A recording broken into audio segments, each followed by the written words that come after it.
Oh, okay, cool. What's up, everybody? Welcome into Pack a Day Podcast Happy Hour. I almost said Pack's what she said happy hour, which could also be a thing. I am joined right now by the one and only Perri Goldstein, really the main one that matters. You can follow her on Twitter at Perri_score Goldstein. We will be joined by Rachel Hopmayer momentarily. Classic Rachel to be late to the party, of course, fashionably late, I'm sure. But before we bash Rachel for being late, Perri, how the heck are you doing? I'm good. I am very glad it's Friday. The week is over. Ready to talk some football and then go to a Halloween party. What's the costume? I'm being Paris Hilton to one of my friends, Kim K from the early thousands. Paris Hilton? Mm-hmm. I like that. That That's should be hot. fun. I'm not a big Halloween person. I don't know. I think I've just always felt too much pressure to come up with an amazing costume, and it just I don't know, it ruined me. And then I'm just I'm not gonna do it anymore. So I didn't. I'm actually not a big Halloween person either. I was kind of convinced to do this, so we're just gonna have fun with it though.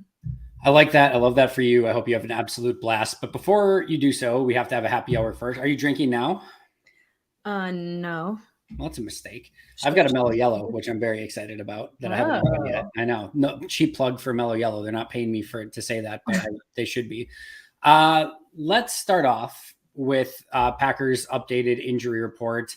What were your thoughts on the updated injury report? And kind of obviously Lazard's going to be out, and that's going to be a huge part of it. But what were your kind of key takeaways from that? I didn't realize Elton was hurt. Elton and Bakhtiari are just, I think, going to be hurt from here on out. I think that's just what we have to come. And the rest of it I wasn't too surprised about. But having no Lazard is a huge blow. I hope Bakhtiari can play. I don't really know what his knee looks like or what questionable means for him. But I'm very glad to hear Rashawn was a full participant in practice today, because that usually is a pretty key indicator that players are going to play for the Friday practice status. So no Lazard, boo. Yes, Rashawn Gary, great. Yeah, so for those who missed it, Rashawn Gary is questionable with a concussion, but he practiced fully on Friday, which is usually a very good sign. David Bakhtiari questionable with a knee injury. Elton Jenkins questionable with a knee injury. Christian Watson questionable with a hamstring injury.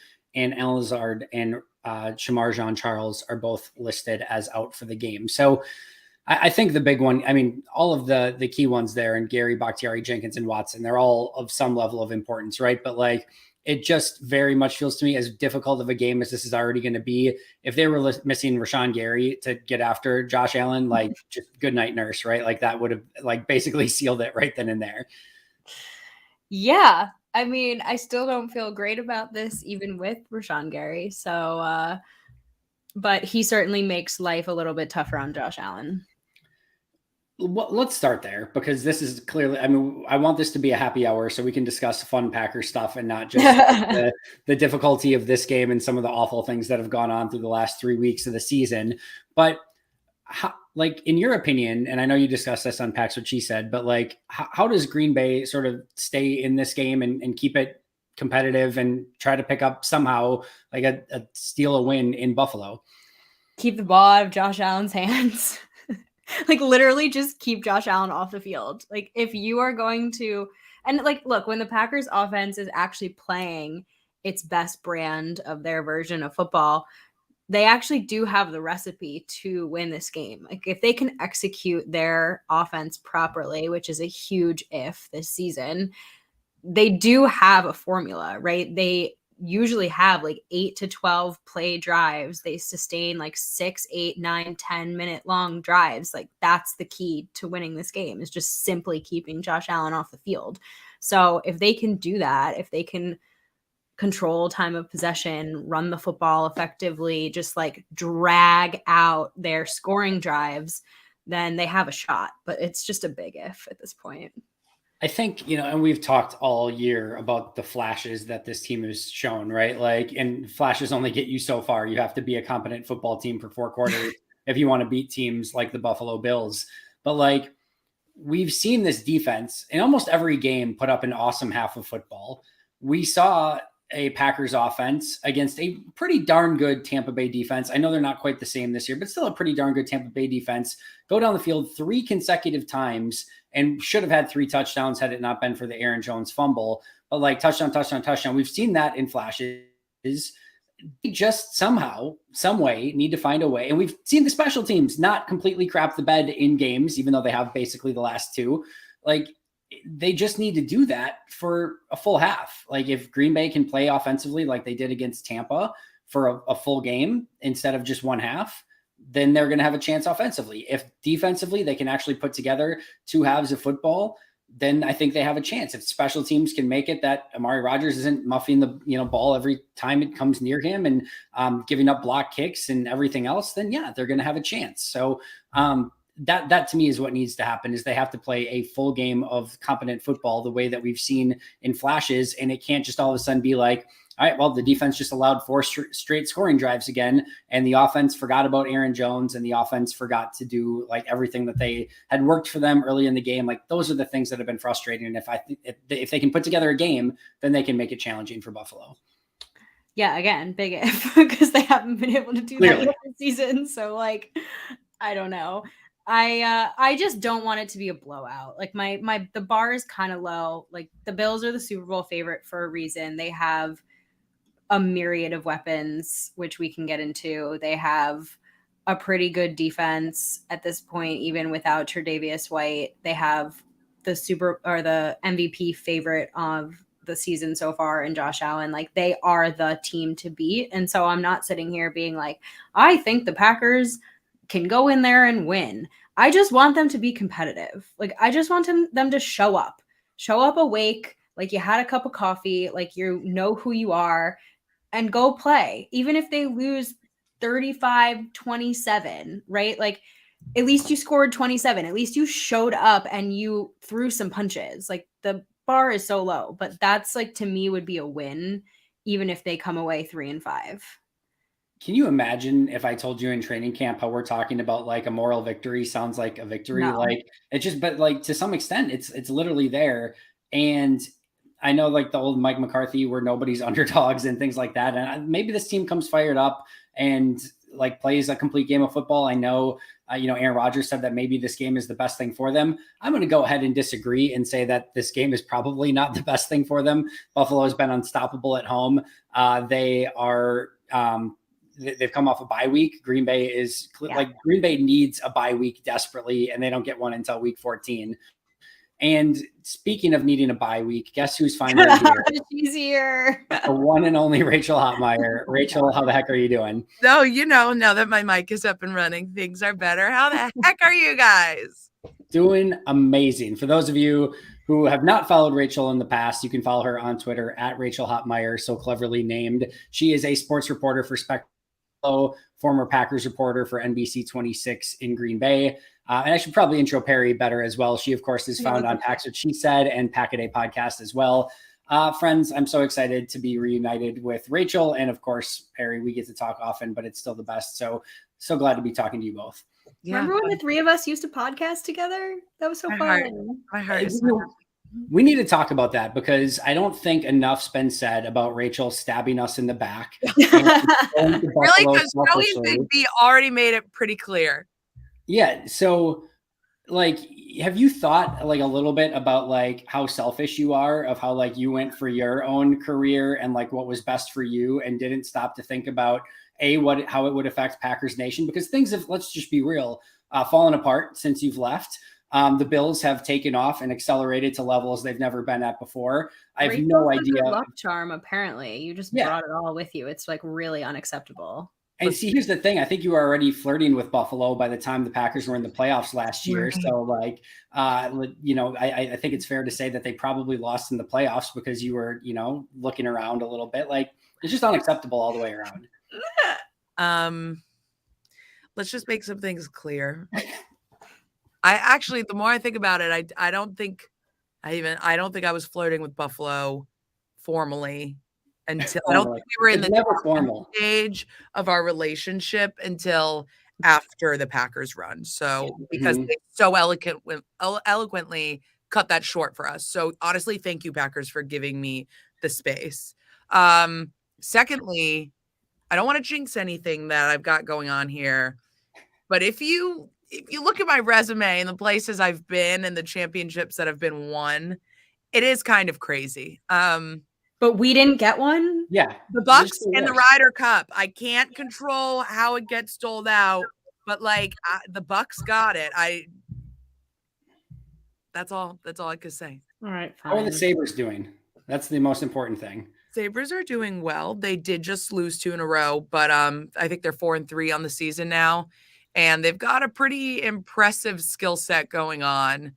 It's it's fun on ice, razor blades. Well, I'll be taking Nicole and Cassidy to their first Sabres game this weekend as they're in town, so that'll be fun. And there's a couple Wisconsin Badgers in their organization, so. We have a trade that just came. The Packers have traded a 3rd-round pick for Jake Kummerow and the rights to Rachel Hopmayer moving forward. You're coming back to Green Bay for way too long. I was really running with that. I was like, oh God, that's crazy. Well, I was like, they traded a 3rd-round pick. Good. They're so bad at those. Yeah, they don't need 3rd-round picks. Trade them away. We'll take Rachel straight up for the 3rd-round pick. We don't even need a player. Yeah, it's funny. There's been a lot of discussion around Kummerow's role around here lately as a special teamer. Yeah, drama? Not drama, just discussion in terms of when they're really analyzing this roster, his role as a special teamer, and how do you define that type of success this year, I think, in my opinion.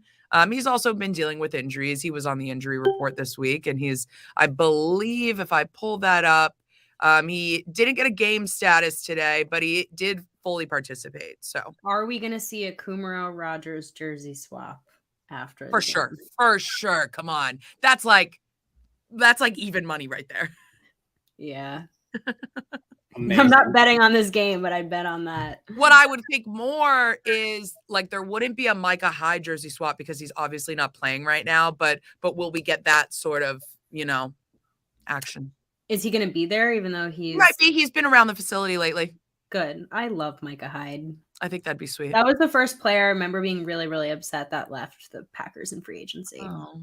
Yeah, I never experienced the Hyde era in Green Bay, obviously. So it's funny when I'm talking about him here, some of my, Packers fan friends are like, "Oh my God, Micah Hyde." I was like, "Oh, weird." Just weird how the world. He was also an amazing special teamer when he was on the Packers. Now look at him. Yeah.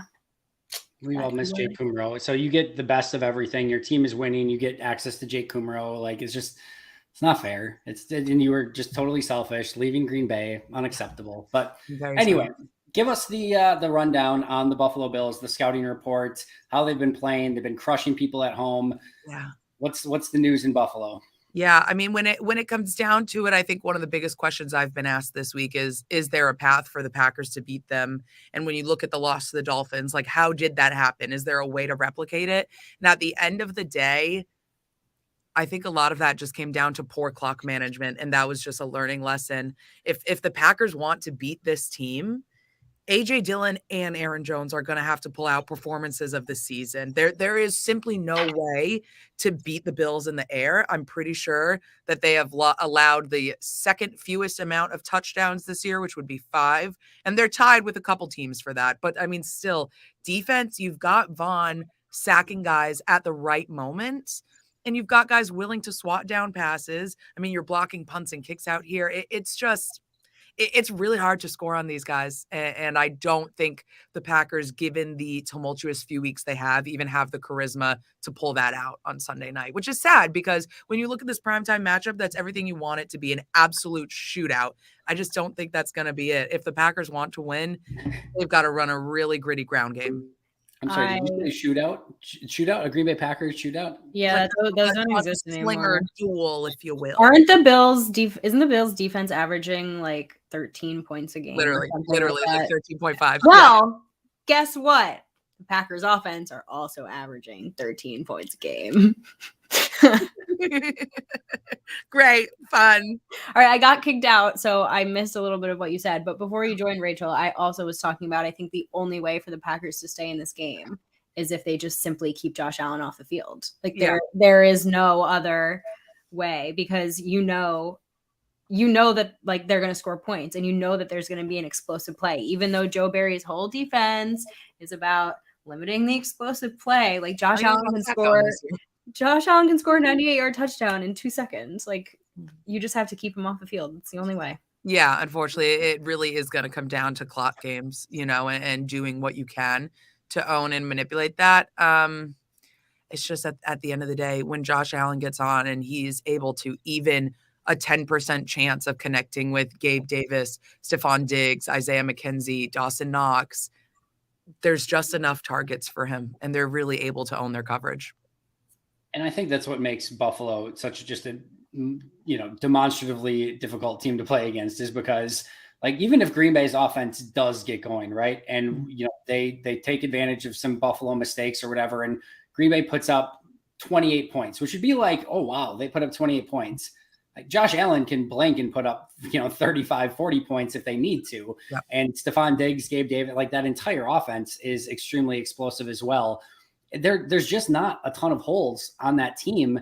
And it just like, it was shocking that they already lost one game. It was probably good for them, probably something that they need through the course of the season. It's just a reminder, but like they've already had that sort of like random loss that you're probably not going to get too many of those. They're coming off a bye. They're playing at home where they've just annihilated people. Like it's just a very, very difficult team to play against. Yeah, I think you're right about that loss. When you look back on the season, these perfect teams at some point get to start taking those wins and skills for granted. But at the end of the day, when you have that loss and you realize your game isn't insurmountable and you still have to fight to be that good every week, that's when it comes out. I think also something to think about is, I believe I just read the Packers have outscored opponents 86-20 or 40, something crazy in the first half, but have been slumping in the second half. The Bills just keep piling on in the second half. Like that game does not stop at halftime. And if that's especially how the Packers are going to play, the Bills have no problem steamrolling through in the second half.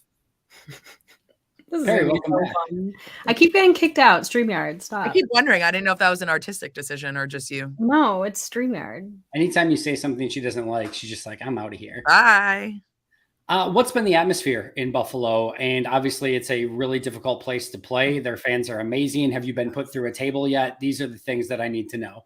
I haven't been put through a table yet, but my boss did give me permission to do so on TV if the opportunity presents itself properly. I feel like that would be a Super Bowl scenario. So Phoenix tables, watch out, I guess. Yeah, I haven't been through a Super Bowl yet. A table yet, or a Super Bowl. I've eaten a lot of wings, so that's been cool. People here do love wings. Sunday's going to be great. It's going to be chilly, but it's kind of that perfect game day. The stadium renderings just came out too, so people are excited. But Highmark is a great place to be. I think there's going to be a lot of fans. It'll be a welcoming atmosphere for Packers fans too. Bills fans love sharing that kind of game day experience with other fans. It's not so much a hostile environment. It's very much like, oh, you came to see Bills Mafia, blah, blah, blah. The gabagool, whatever. So it's like, just sharing that, I think is fun. It reminds me a lot like Lambeau, where it is in a very suburban area. So you're driving past houses and stuff. And now I got to admit, the houses in Green Bay are more decorated for Packers and stuff in Green Bay around the stadium as they are in Orchard Park. Around Orchard Park, yeah, they've got the flags hanging stuff. Like nobody's painting their fence like you have on Lombardi Avenue. Like it's just different ways of showing it. But Orchard Park, it's got the game day traffic. I've got to get there many hours early. I think I have to get there at 3:30 or 4 on Sunday just to beat the traffic and get around that. Wow. Yeah. Can't believe you left for a place that doesn't paint their fences. Like just yeah, but there's more snow here. So I'm gonna pay the price. There's more snow, and I park on the street, people. Yeah, I experienced that. I went to visit Rachel, and parking was a treat. I've gotten a couple more tickets, but I've also gotten better at it. So cool. It's okay. Nice. Isn't it crazy that Perri and I live in the same state now? Just very, very far apart. Very different worlds. Very much so. But if Perri and I would have come up for the game, would you have let us be the ones to put you through a table? It'd be fitting. It would be fitting. We could do it with a wing in a hand at Niagara Falls.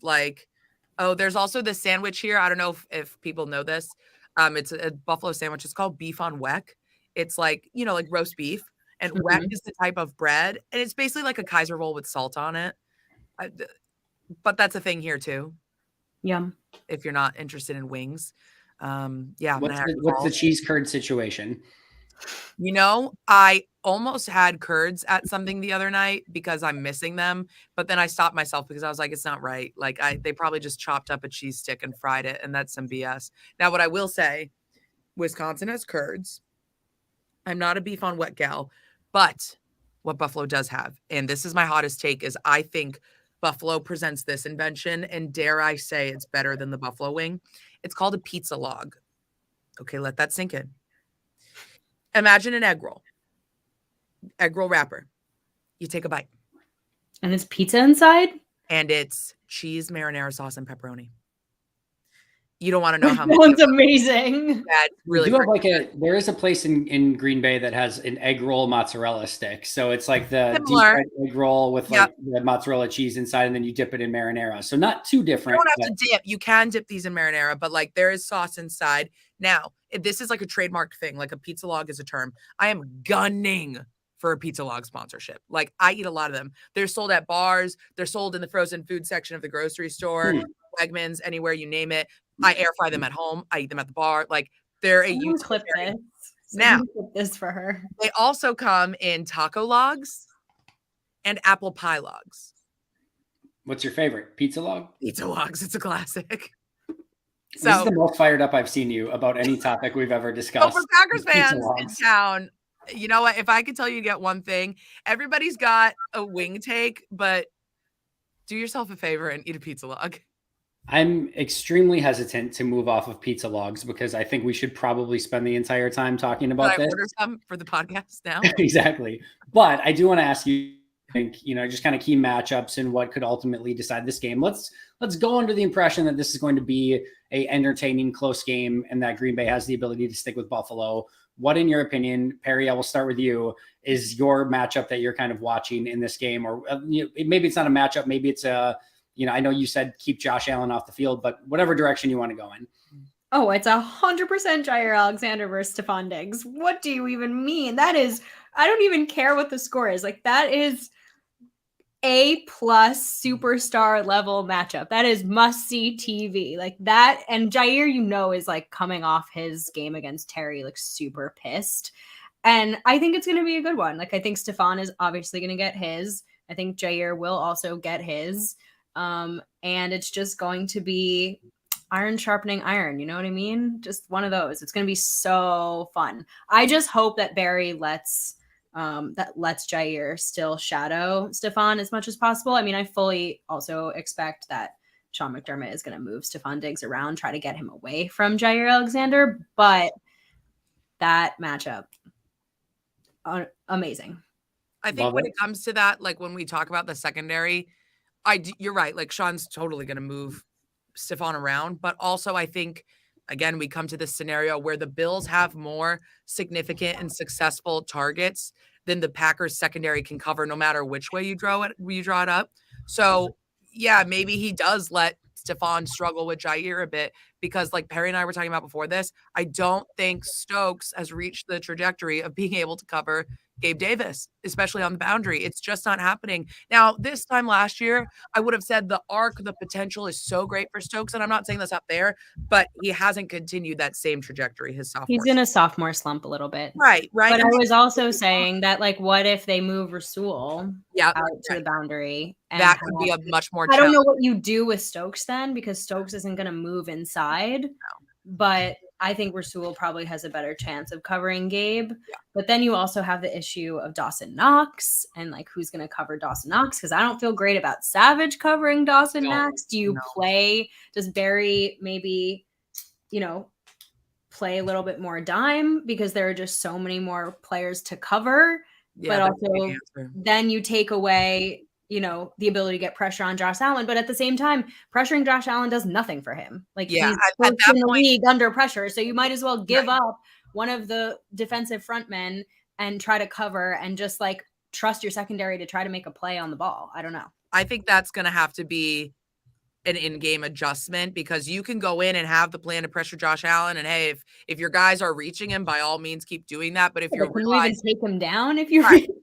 Like, so if you're not getting a pressure that actually takes him down, that actually destroys the pocket, then you're going to have to adjust. And maybe they are. I mean, the smart thing would be to be ready to shift to dime at a moment's notice when you're realizing, hey, we've drawn up this different play. Hey, we want to use this as a response tactic instead of just having a more flat-faced coverage.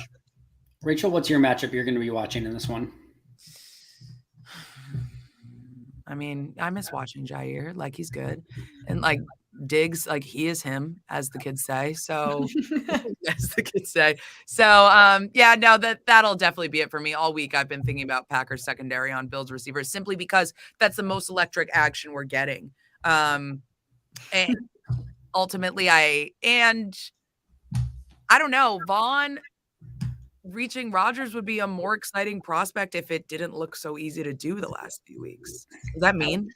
Rodgers stayed upright against Washington?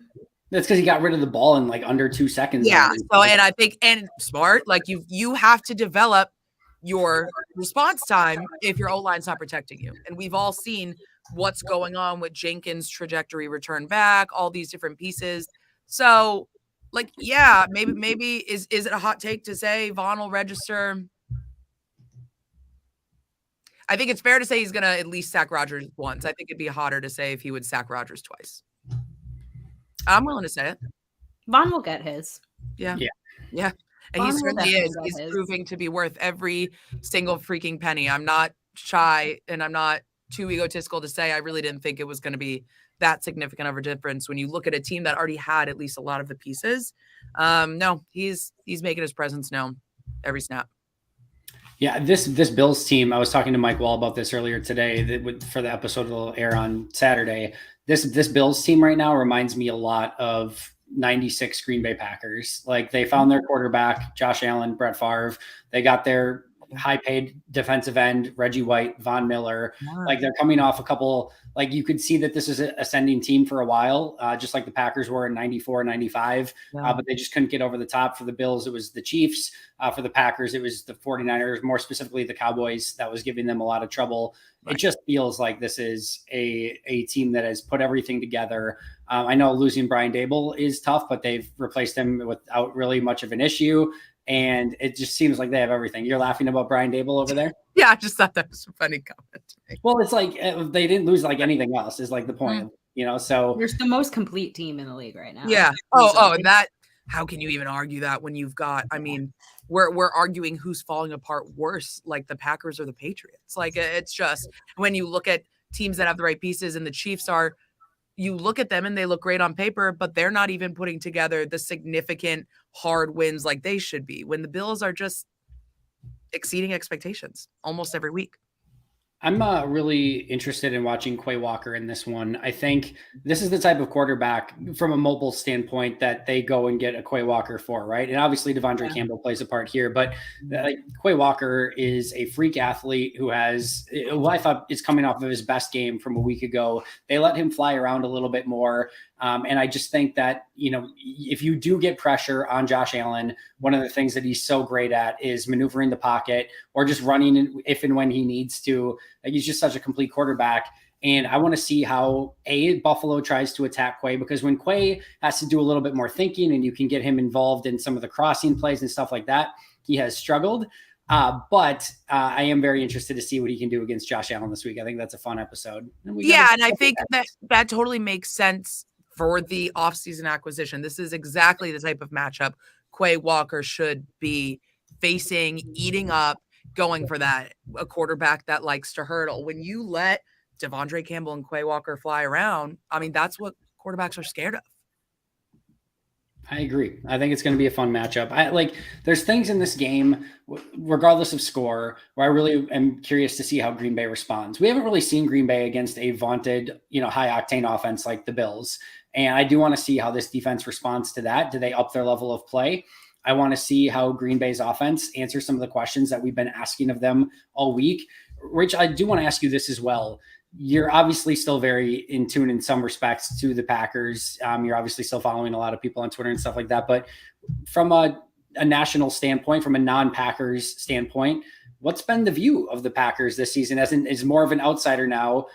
What's been the conversation? What's been the talking points? And is there any, like, I can't imagine there's much fear in Buffalo for a Packers team that's lost 3 in a row coming into town. No. And I think that's crazy is, Rodgers is that guy. He still has the ability. I don't like the word gunslinger, but like, it's hard to describe a guy like that any other way. A quarterback who has proven everything but his legacy at this point and his ability on the field, and the fact that that's not even really a threat right now. I don't think anybody in the league is afraid of the Packers, especially when you look at the rest of their schedule. It's crazy to see how the downfall has happened, but it's been almost every week. I feel like when we're talking about these national matchups, everybody could say like, maybe it's a freak loss, but they'll regain their footing. And each week they really haven't regained their footing. And as you look at that with their strength of schedule, it's shocking what opponents feel about playing the Packers now that they did 4 months ago, and just how different all this looked. I mean, literally, even from a TV perspective, like Halloween, Sunday Night Football, Packers, Bills, Rodgers, Allen. This is supposed to be like, I'm salivating over that. And I can only hope that it lives up to some of that excitement, And my question, I guess, is for you guys. I asked this to a couple other Packers people earlier this week. Obviously a win for Green Bay would be huge. I don't even know if you could say statement, because it'd almost be like, okay, can they even replicate this? But my question is, what do you need to see to make this at least even feel like a successful game? If it's not a win, is there a certain amount of points? Is there something they need to be able to do consistently to feel like, all right, at least they came into Buffalo and got something out of this? Yeah, we talked about this right before you joined. No, it's fine.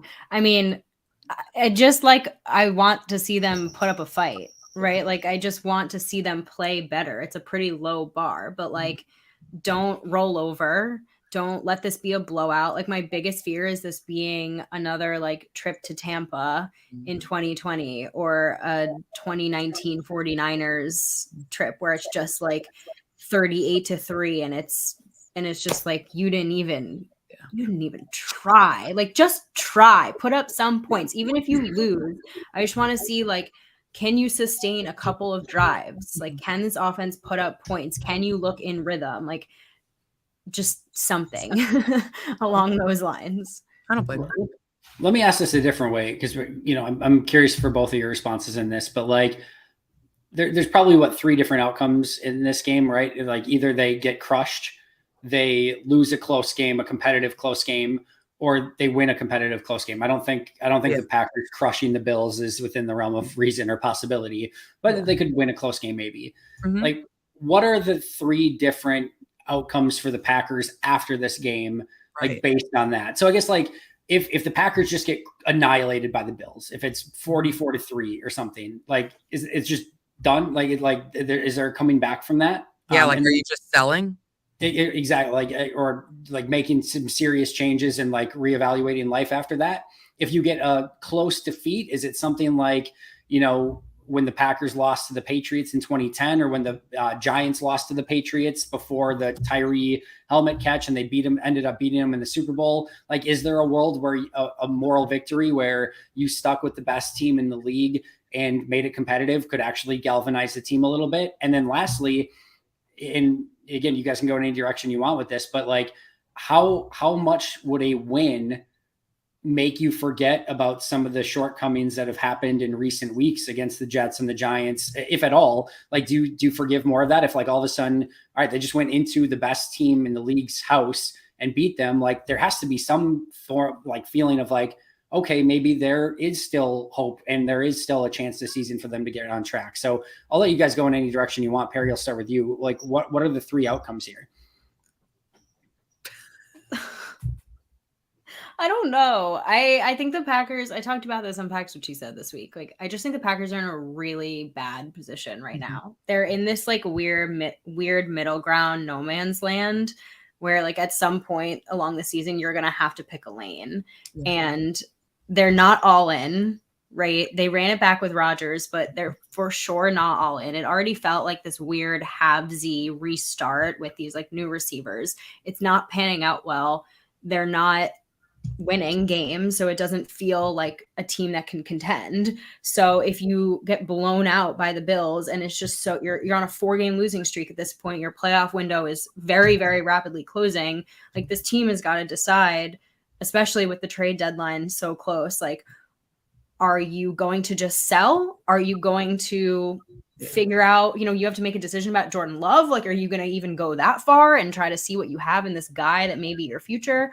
Or if you win this close game, this moral victory, and you've been hearing Aaron Rodgers saying, I feel good about this team. Like, I wish you would believe I feel good about this team. Then do you make a trade at the trade deadline for somebody?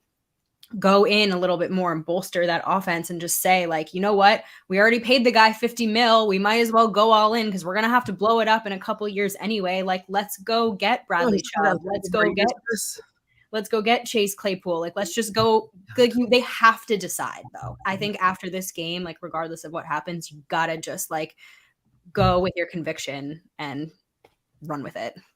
I think my thing is, if they lose, it's just another underline of, like, WTF is going on. And it's just a red flag to what this whole situation's worst case scenario could be.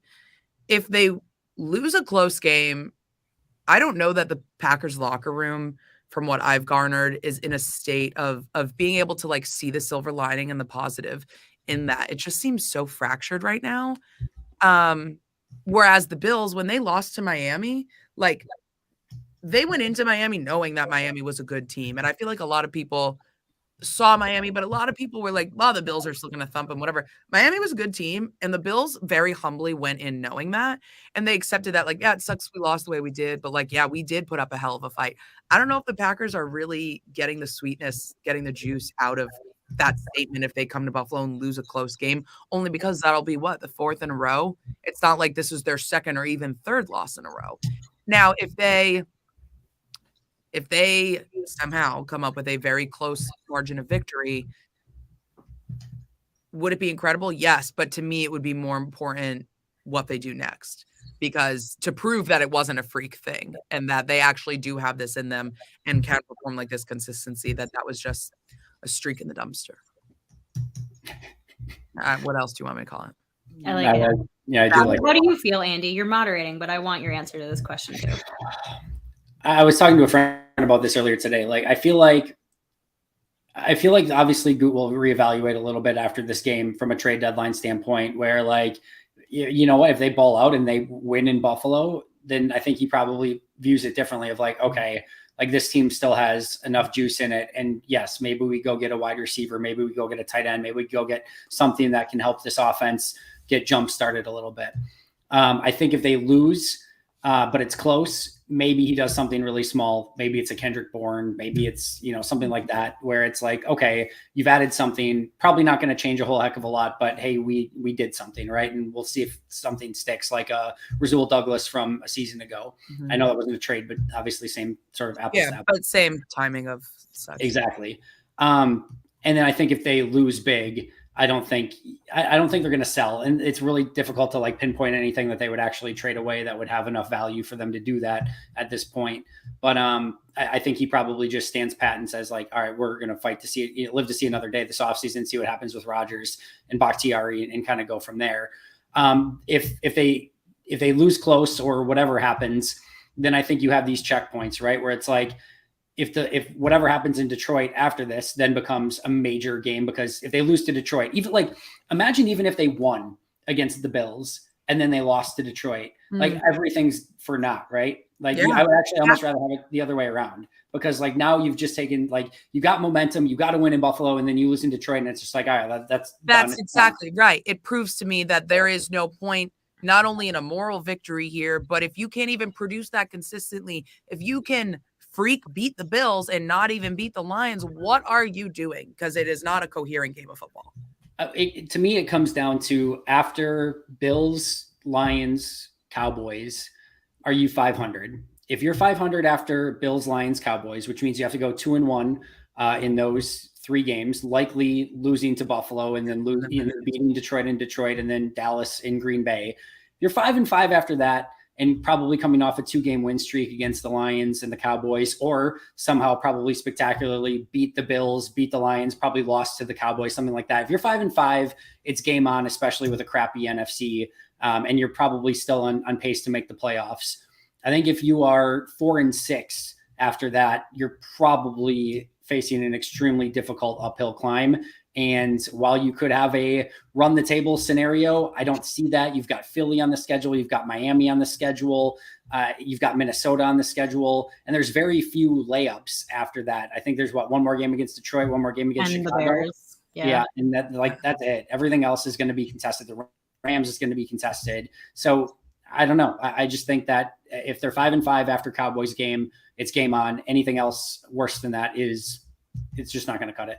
My question is, how many losses do you think it would take for Rodgers to consider the season a wash and let Jordan actually get some more meaningful reps? None. Literally none. Rodgers will absolutely never give up that spot. But isn't that a damn shame? Because it's like, what could be? He will absolutely not, as he shouldn't, like, respectfully, like, he just should not do that. Like, I do not see him. It's not going to be, Maggie and I also talked about this on Packs, what she said. Like, this is not going to be an Eli Manning situation. Yeah. No, and I don't think it will be either. The only thing that would get to that point would be like if all of a sudden like something happens to his thumb where he breaks his thumb or like it makes it worse. It's going to be injury, only injury. Exactly. And just something where like it could be like a week 17 thing where they're well out of the playoffs and Rodgers is beat up and they're just like, we're going to play Jordan a game and like something like that. But even then, you're potentially flirting with Rodgers not starting his last ever game in the NFL. So I don't know that you go that route either. So I think it would have to take an injury. I don't really like these what ifs, to be honest. Just asking. As Taylor Swift said, it's just a question. I know. But like for me, I think the best mindset that this team has to have right now is going 1-0 this week. For sure. They like if this team, I mean, this is like fun for us, but like if this team is going to turn this season around, like they have to be like solely focused. They can't be thinking ahead at all. Yeah. I hope they're not. Agreed. All right. Quick lightning round before we get out of here. Any names on the trade deadline list that are intriguing to you from a Packers standpoint? No. How about from a Buffalo standpoint? You want to see the Bills trade? Everybody here can't stop talking about OBJ. So you need one more. You don't need any more. Girlfriend, I'm not advocating for this. I know. But this ain't me. This ain't my hill.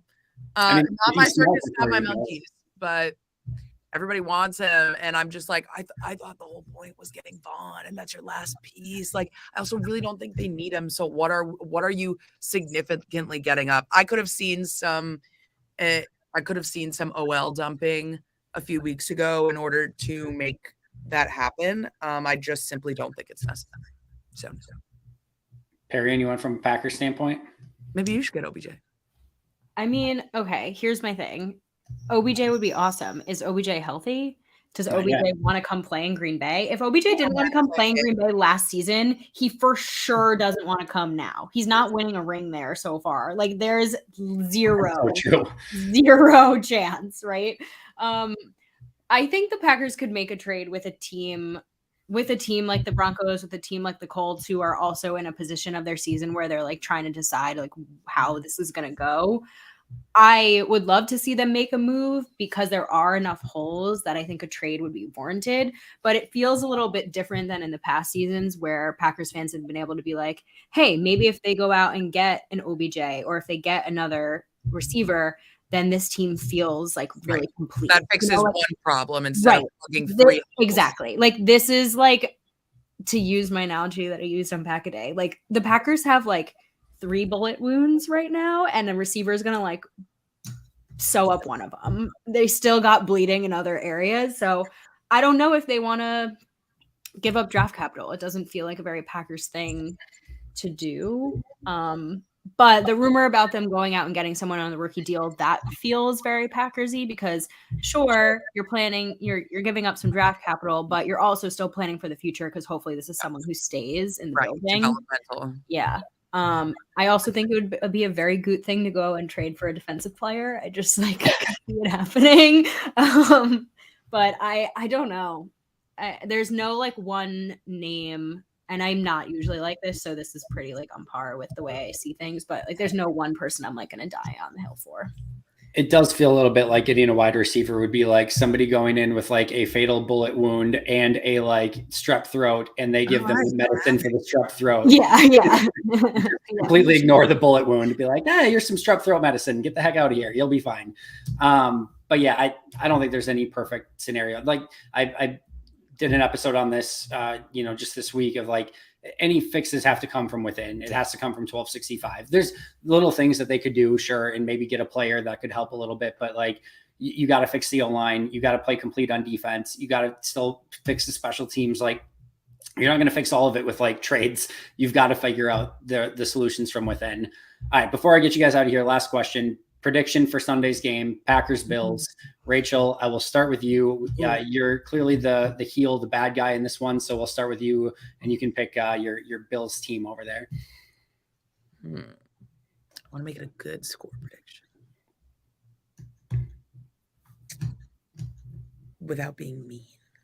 You can be mean. Fine. Be realistic. Yeah, I'm trying to be like realistic and not just like excited to watch some touchdowns. 38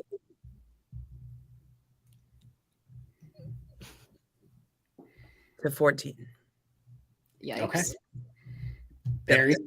Yeah, it would have been awesome. If that happens, I'm turning this game off. I have so many Bills fans here in New York. Yeah. I'm like, they're like, let's watch on Sunday. And I'm like, no, no. 31-21 is what I picked on Pax, what she said. So I'm going to stick with that. Yeah. I would love to see the Packers score more points. I'm being a little bit more realistic in this because I just don't see it happening yet. But a 10-point loss feels, Vegas picked it, so it feels right. I'm going to go 34-17 Bills. You watch the tape of this team, and there are mistakes all over the place. And I think the good news is that I don't think any of them are necessarily catastrophic other than maybe the offensive line, but I still have faith that guys like Bakhtiari, Jenkins, Myers, Yash, and JRJ can eventually maybe get that figured out. But there are so many little mistakes littered on this entire football team, from quarterback to offensive line to wide receiver to scheme to how they're utilizing players to defensive miscommunications to special teams miscues, to try to get all of that cleaned up in a week after losing 3 in a row against a buzzsaw that is the Buffalo Bills. Arguably, there's maybe not even much argument, but the best team in football. That is a tall ask. Oh, and on the road. That is a very, very tall ask. So I think this, if I had to lean one way, I would say, definitely Bills by double digits. I hope it's close. I hope the Packers are able to pull a rabbit out of their hat. I would love for Matt LaFleur just to say, F it, let's go have fun. And we are going to run some trick plays. We're going to fake a punt. We're going to do whatever. Like, just maybe you get a couple bounces that go your way early. You get some momentum. Bills panic a little bit, and you somehow come away with a crazy win. Awesome. Steal a win any way you can. Yeah. But I don't see it happening. I'm going to go 34-17 Bills. All right, friends, we got to get out of here. Rachel, thank you so much for joining. Where can we follow you? And for any people in Buffalo, where can we find your work? At Rachel Hopmayer on everything. You can watch my work on Spectrum News 1 Buffalo, on the web, on TV, on everything. Yeah. Perri, tell us about Pax What She Said. I do Pax What She Said twice a week with Maggie Loney. If you're not following her on Twitter, you should be. Maggie J. Loney. She's about to have a baby, so we will be having some fun guests on, including probably Mr. Herman here while she's on maternity leave. But we do game recaps Monday nights. They're usually live, so that's fun. It's mostly been commiserating recently. Come commiserate with us, and game previews, which is up right now if you want to listen to our Bills preview. And you can find us at PWSS Podcast on Twitter. Andy Herman, where can people find your work? Everyone knows. You can follow me on Twitter at Andy Herman NFL. You can follow the podcast at Pack-A-Day Podcast. these are two of the best people. Make sure you are following them and make sure you're checking out their work, even if it is Buffalo Bills stuff. And she stabbed us in the back and left for Buffalo. Oh my God. If you want to watch some good football. Here we go. Everyone enjoy the rest of your weekend. Again, you can follow on Pack-A-Day Podcast. But until next time, and as always, go Pack Go.